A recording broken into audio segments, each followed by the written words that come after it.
Yeah. I want to talk a little bit about just being vegan and the benefits. I know there are a ton from your end that you can share with us.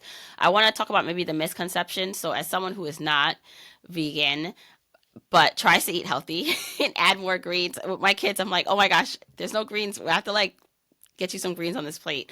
I am conscious of that.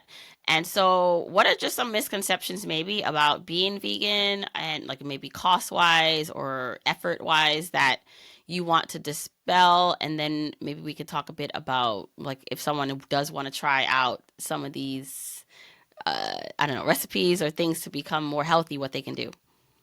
For sure. I think it's important off the top to make a separation between plant based and veganism. So, Mm. to me, a plant based diet really means that you're eating the majority of the things that make up your plates in a day are plants. And to me, and some people might not agree, but I think somebody could eat still animal products and eat a plant predominant or plant based diet. And I have no disillusions or expectations that people are all going to go plant based. I think we can all benefit by eating more plants, though. So that's where my focus is just helping people integrate more plant-based meals into their life. I mean, there's no denying the benefits of eating more vegetables. It's kind of like what you said, the greens. And when more of these things sort of crowd out the animal products on our plates, I think we only stand to benefit from both a financial and a health perspective. So there's a lot of misconception that switching to a plant-based diet is very expensive. And in reality, I'm not going to lie to anyone that groceries are expensive, period, these days, especially in Canada.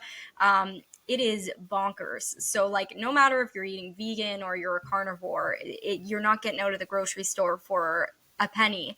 But with that said, whole foods are typically less expensive than things like cheese and meat. So swapping your beef perhaps for beans, like a can of beans, and sticking to these whole plant based foods, vegetables, rice, uh, pastas, whole grains, they're generally going to be more affordable.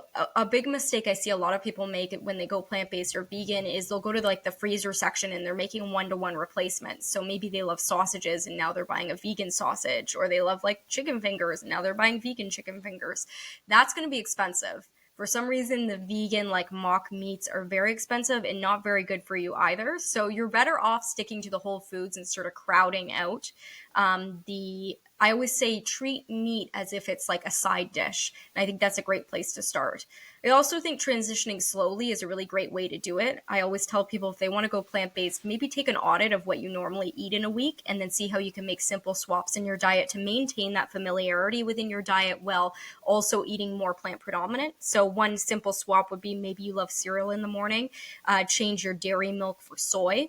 Immediately it's like not a switch you're necessarily going to notice from a taste perspective, but makes a big difference.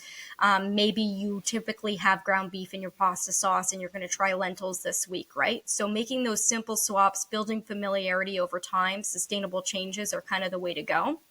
When we talk about plant-based versus veganism, I identify as both plant-based and vegan. So vegan is really speaks to the moral standpoint than it does diet. And there's so many reasons to go vegan, right? Number one probably is thinking about the animals and factory farming and how what a drain that is on like our fellow sentient beings, but also the animal agriculture is really a huge drain from an environmental perspective. And there was a big study that was done that said the single biggest way we can reduce our environmental footprint as individuals is by reducing our animal product consumption. So there's something to be said there. And yeah, so that's there's a difference, and I just really encourage people not to think of it necessarily like if you're starting from ground zero, like you're an omnivore just like I was growing up.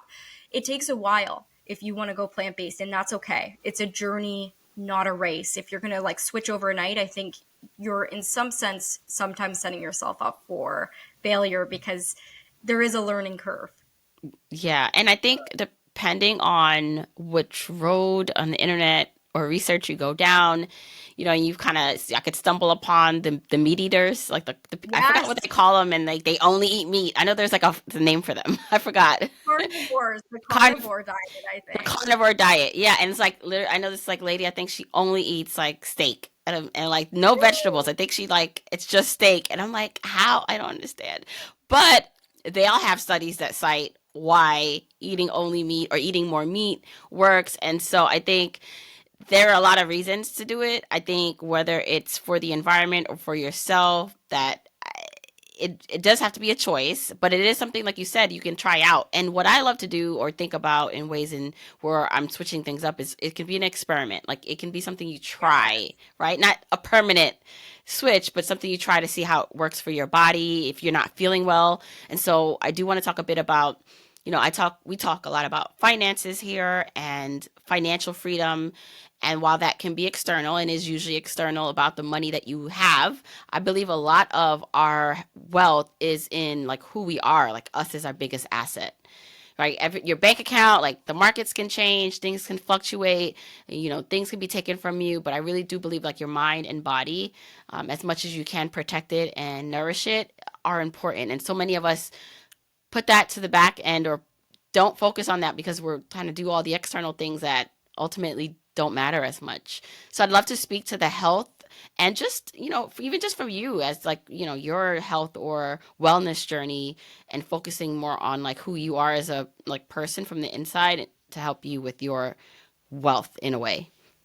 Absolutely. Your sentiment about that reigns so true. And when someone gets sick, whether it's yourself or a family member, you quickly learn that the only thing that matters in life is being well.